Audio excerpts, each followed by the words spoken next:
Está Hugo Maúl con nosotros para abordar temas económicos, porque también forma parte de esta agenda. Hugo, buenos días.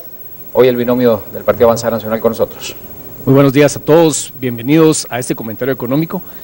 Generalmente se ha dicho en Guatemala que el sector empresarial es uno de los sectores que más se oponen a cualquier reforma tributaria. De llegar ustedes a la presidencia, seguramente tendrían el 14 a las 14, como generalmente se dice, una situación gravísima de las finanzas públicas, una situación tan grave como nunca antes se ha visto en Guatemala, lo cual, les guste o no les guste, estén de acuerdo o no estén de acuerdo, los tendría que llevar a tomar medidas drásticas de entrada. En ese sentido, proviniendo ustedes dos del sector empresarial, en el caso de Carlos, habiendo participado dentro del sector empresarial organizado, ¿qué mensaje le dan a la población para de verdad marcar una diferencia entre esa creencia que el sector privado se opone a la creación de impuestos o en todo caso, qué mensaje le dan a la población en términos de control del gasto público? Primero que nada, cuando uno entra en una situación como esta, sea que se adquiere una empresa que está en quiebra, por ejemplo, o que se entra a un gobierno que está en quiebra, como el caso de Guatemala, o al borde de la quiebra, lo primero que uno tiene que hacer es parar la hemorragia de salida. No puede uno puede empezar a subir impuestos, a querer conseguir más dinero, lo que sea. Si uno solo hace eso, no resuelve ningún problema porque lo que va a pasar es la hemorragia aumenta y vamos a ir en la misma crisis. Paso número 1, combate frontal directo a la corrupción y eliminar y reducir la corrupción en todo lo posible de inmediato. Ese es paso número 1. Simultáneamente tenemos que empezar a aumentar los ingresos del Estado y el paso número 1 para hacer eso es parte del combate a la corrupción porque hay dos elementos dentro de la corrupción que son críticos. Uno es la evasión fiscal y el otro es el contrabando. Ambos son dos partes de la corrupción que le restan recursos al Estado en forma grande. Esas son las primeras dos misiones inmediatas. Por supuesto que el sistema tributario hay que evaluarlo y habrá que considerar si hay algunas opciones que puedan recaudar más eficientemente recursos y reducir en lo posible la carga tributaria para la mayoría de la gente.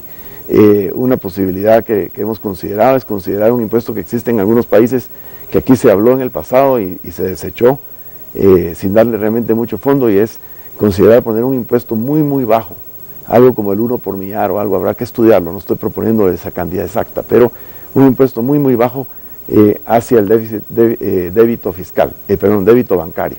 ¿Por qué? Porque ese es altamente controlable y cobrable por el Estado con un costo bajísimo de cobro, porque el cobro se hace a través de las entidades bancarias, que son totalmente controladas y de fiar.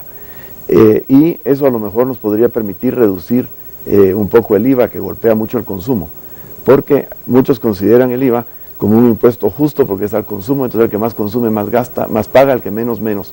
El problema es que no es totalmente justo porque la gente de menores recursos, digamos lo que normalmente se refiere uno como clase media para abajo, prácticamente consumen el 100% de sus ingresos, mientras que la parte social que está por arriba de eso, consume, cuanto más dinero tiene uno, menos porcentaje de sus ingresos se consumen. Entonces la carga tributaria es mucho más baja para el que más tiene, a pesar de que pague más en quetzales. Entonces, si pudiésemos volver a bajar el IVA a un 10%, sería idóneo, pero no es eso lo que estamos proponiendo. Lo que estamos proponiendo es, primero que nada, es parar la hemorragia y combatir la evasión fiscal y el contrabando. Y una vez logrado eso y una vez teniendo claro el panorama, ya se puede hablar de la reforma tributaria y buscar la forma. Yo estoy muy consciente de que los impuestos son necesarios, pero también son un negativo para el crecimiento económico. Cada vez que uno aumenta impuestos, se baja la actividad económica, ya sea porque es al consumo y el consumidor deja de consumir, o porque es al capital y el inversionista deja de invertir. Ambos son negativos, entonces debemos evitarlos en lo posible. Pero lo que tenemos que hacer es parar esa hemorragia inmediata. En ese mismo orden de ideas, en su propaganda política ustedes plantean que ustedes no son políticos tradicionales. Sin embargo, la clase empresarial guatemalteca también ha sido tachada de una y otras de falta de virtudes. En ese sentido, ¿ustedes son o no son empresarios tradicionales guatemaltecos? Tal vez si me dejas eso.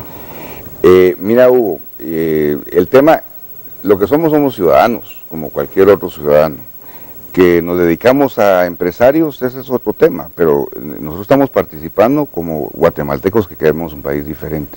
Caso mío en muy particular, fui empleado muchos años antes de ser empresario y nací en una pequeña microempresa que formé hace 19 años y le he logrado crecer a nivel centroamericano con más de 150 familias dependiendo de ello a través de trabajo arduo, honrado, honesto, de día a día, pero tuve las oportunidades, empecé a trabajar con un crédito mínimo al 32% leonino, sin embargo sobreviví.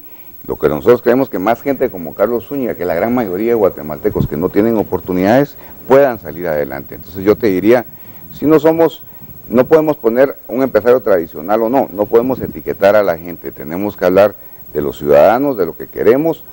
Juan Gutiérrez y Carlos Zúñiga no estamos participando como empresarios para hacer gobierno, estamos participando como dos ciudadanos guatemaltecos que tenemos una gran experiencia para administrar, que hemos sido exitosos, que hemos sido honestos y que tenemos una visión clara hacia llevar un país hacia el combate de la pobreza, porque si no, nunca va a haber paz acá. Entonces, yo creo que no es un tema de etiquetarse uno de un sector o el otro, sino de tener una visión en común, y eso es lo que al país lo ha llevado a donde está, que cada quien quiere llevar su agenda. Hay que llevar una sola agenda que es de todos los guatemaltecos. Perfecto, la gente en las calles también tiene algunas interrogantes para ustedes, por eso vamos a hacer un enlace directo con Byron Morales, a ver quién lo acompaña y cuál es la pregunta para este binomio. Gracias, bienvenidos al binomio del PAN. Me encuentro con la señorita Irene Arana, que tiene la pregunta para ser contestada por ustedes. Irene, bienvenida. Muchas gracias. Mi pregunta es, señor candidato, ¿qué piensa hacer usted con personas como Joel Acevedo, que lo único que hacen es entorpecer la educación en Guatemala? Gracias. Muchas gracias. La pregunta. Bueno, ese es, ubica Joel Acevedo, ¿verdad? por supuesto que sí. ¿Quién Creo no que ubica? ¿quién no? ¿Quién no? Mire, el tema este no es solo de una persona. El tema de educación abarca a todos los maestros, a todo el ejecutivo que está involucrado directamente en la educación. Y la solución de este problema no es precisamente ir en contra de una persona o a favor de una persona. De lo que se trata es de resolver el problema de educación en Guatemala. Por ejemplo, en Guatemala tenemos varios problemas serios. Uno es, con la educación gratuita ha aumentado tremendamente el número de niños que atienden a las escuelas, pero no tienen textos, no tienen todo lo necesario para educarlos. Las escuelas están inadecuadas, no se les está dando refacciones, llegan con hambre. Está muy deficitario todo el proceso. Eso causa descontento entre los mismos maestros. Luego el gobierno no ha sabido manejar y conducir las negociaciones con el sindicato. No es solo culpa del sindicato de maestros, no estoy defendiendo a nadie, ¿verdad? Pero no solo es culpa de ellos de que estas negociaciones no se lleven a cabo como debe ser. Viene desde el lado del Ejecutivo. Nosotros vamos a entrar con una mente fresca al respecto y vamos a resolver este confrontamiento con ellos en una forma negociada, razonable, llegando a una solución, porque los maestros también viven en unas condiciones terribles. Además, a veces tienen que movilizarse de unos lugares a otros, no están ni siquiera dando clases en su propio pueblo, lo cual también complica mucho. El sistema de educación necesita una reforma completa. También necesitamos reenfocar las materias educativas, establecer sistemas. Sí, vamos a pagarles mejor a los maestros, pero también vamos a exigir más de ellos. Vamos a poner un sistema de evaluación donde la compensación de los maestros vaya relacionada a los resultados que obtengan, tanto ellos como sus estudiantes. Redes sociales, también siempre participando con la propuesta y las preguntas de la gente. Alejandro Maciel, buenos días. Muy buenos días nuevamente al binomio del partido PAN. Como bien se ha dicho, Facebook es muy importante en estas elecciones y en nuestro portal se han pronunciado ya varias personas, una de ellas Blessing Andrea Reyes Portillo, que quiere saber si están de acuerdo en aplicar la pena de muerte en Guatemala. Bueno, el tema de pena de muerte es muy controversial, pero lo que sí es cierto es que en la legislación guatemalteca está establecida la pena de muerte y no debe depender del presidente si se aplica o no, porque es una ley. El problema en este país es que hay una impunidad total, empezando por el hecho de que hay una pena de muerte establecida en la Constitución, en la ley, y que no se está cumpliendo con aplicarla. Nosotros vamos a cumplir con la ley. Si la ley tiene la pena de muerte establecida, pues tendrá que ser aplicada de acuerdo a la ley. Si hay una modificación en eso, pues entonces tendremos que respetar la modificación. Una cosa es la manera que Juan y yo vemos el tema de la pena de muerte en lo personal, y otra cosa es cumplir con la ley del país. Entonces ya basta de discutir las leyes hay que cumplirlas, y si está establecida la pena de muerte, pues hasta que eso no se cambie tendrá que aplicarse. Bien, Alejandro. Hay otro comentario por acá, buenos días a ambos de nuevo, de Edgar Camé. Inicia su pregunta con un comentario justamente, dice, ningún candidato habla de reducir el Estado, esto es básico para salir adelante, hay dependencias donde hay 20 personas haciendo el trabajo de 1 o 2 personas. ¿Tienen alguna solución respecto a esto y a los sindicatos que tienen emplazado al gobierno? Igual si empiezan a hacer alguna estructuración de sueldos, ya que en el Congreso, por ejemplo, hay conserjes y secretarias que ganan sueldos de jefes, subdirectores y directores de otras entidades. Gracias por su respuesta. Ese tema es definitivamente a lo que se refería Carlos anteriormente cuando hablábamos de la corrupción y del tema de la buena administración. Una buena administración precisamente es el Estado y debe ser administrado bien, y una buena administración, ¿qué es lo que hace? Se asegura de que haya eficiencia. Y eficiencia quiere decir que no hayan gastos exagerados o innecesarios, que no haya duplicidad de esfuerzos y de trabajos, y que tampoco se deje cosas sin hacer. Entonces, no solo se trata de decir vamos a reducir el tamaño del Estado de la noche a la mañana, no es así como funciona. Lo que hay que hacer primero es entender perfectamente bien el organigrama del Estado y todos los diferentes cargos y puestos que hay ahí dentro. Nosotros ya lo hicimos ese trabajo, tenemos toda una pared entera porque es increíble la cantidad de duplicidades que hay. Planillas en blanco. Pero la mayoría de las duplicidades no están a nivel de los trabajadores, sino muchos están a nivel de cabezas. Por ejemplo, hay ministros que hay secretarías y comisionados que hacen lo mismo que el ministro. Y ahí es donde sí hay ahorros muy sustanciales. También hay el otro problema de las plazas fantasmas. No sabemos realmente cuántos de los asalariados del Estado realmente no existen. Se sabe, por ejemplo, de maestros que se han emigrado a los Estados Unidos y siguen cobrando su salario. Todos ellos lo que están haciendo es perjudicando a los que sí trabajan. Entonces, una buena administración quiere decir reordenar todo eso, hacer un análisis muy minucioso, pero se empieza siempre de arriba para abajo, no de abajo para arriba. No es que hay que sacar a los conserjes. Eso no es, ahí no es donde se comienza por arriba. Si hay duplicidad al nivel de ministros, hay que resolver eso primero.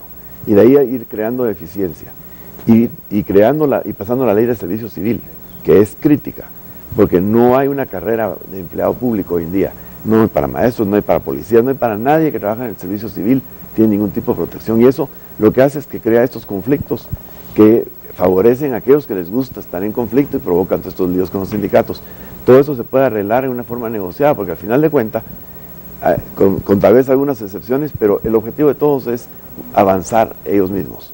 Si nosotros creamos un ambiente de progreso, ya se empiezan a acabar los conflictos. Acordemos que toda negociación requiere que ambas partes salgan ganadoras, si no, solo conflicto vamos a seguir teniendo. Bueno, hoy nos acompañaba entonces el binomio del Partido Avanzada Nacional.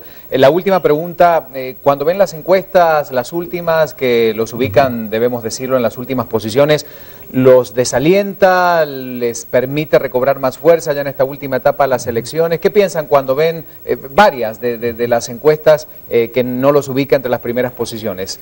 ¿Qué es lo primero que pasa por la cabeza de ustedes? ¿Le vamos a poner más ganas? ¿Qué pasa?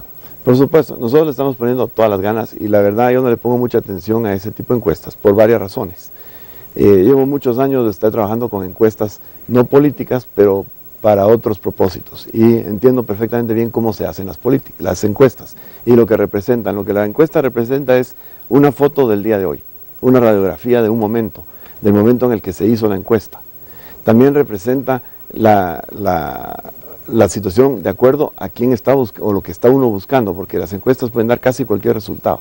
Lamentablemente no son infalibles. ¿Por qué?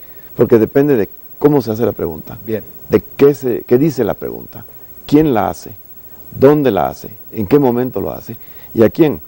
Cuando uno va, por ejemplo, las encuestas van a abarcar a 1.200 personas, por ejemplo, que es lo normal, o 1.700 las que más usan en todo el país, pero tenemos 333 municipios. No van a hacer una pregunta en cada municipio. No lo desalientan, definitivamente. Entonces no me desalientan porque creo que representan simplemente un indicador. Lo que sí nos indican a nosotros es que tenemos mucho trabajo que hacer, número uno, y número dos, que tenemos buenas posibilidades, porque en la última encuesta hemos subido considerablemente. Carlos, y la última pregunta, escuchamos hoy declaraciones de uno de los partidos políticos, de la UNEGAN específicamente, diciendo que si no participan en las elecciones no van a reconocer el gobierno que podría llegar a asumir, que van a considerarlo ilegítimo. La pregunta es, ¿el Partido Avanzada Nacional cómo será? Como oposición, en el caso de no llegar a ganar las elecciones, ¿cómo van a fungir ustedes como oposición? ¿Una oposición constructiva que aporte o la de ataque y la de confrontación permanente que no deja hacer nada? Mira, Ricardo, como parte de la respuesta de lo que Juan hablaba, como emprendedores, nosotros somos gente acostumbrada a retos y a situaciones complicadas, y el país lo que necesita es propositivos. Nosotros estamos en esto porque queremos un mejor país, no porque queremos poder, riqueza. Entonces, la oposición nuestra va a ser una oposición positiva, pero siempre tratando de empujar, siempre, para que vaya el país hacia un país de principios, donde se aplique la ley, donde no hay impunidad y donde se castigue a los culpables para que aquí cueste. El ser un mal ciudadano tenga un costo, y ahí empecemos a ver un cambio no solo en la seguridad, sino también en la aplicación de principios y en la ética, porque el tema de corrupción es un tema de falta de ética. Entonces, una oposición positiva, pero dentro de un esquema, de un marco legal y no dentro de intereses personales. Bueno, llegó el final de la entrevista, muchas gracias, se pasan rápido estos bastantes minutos. Les queremos entregar la Constitución Política de la República de Guatemala, que entendemos, la conocen, la manejan, pero nunca está de más de tenerla, porque a partir de ahí vienen todas las leyes y las directrices a tomar. Solo una copia.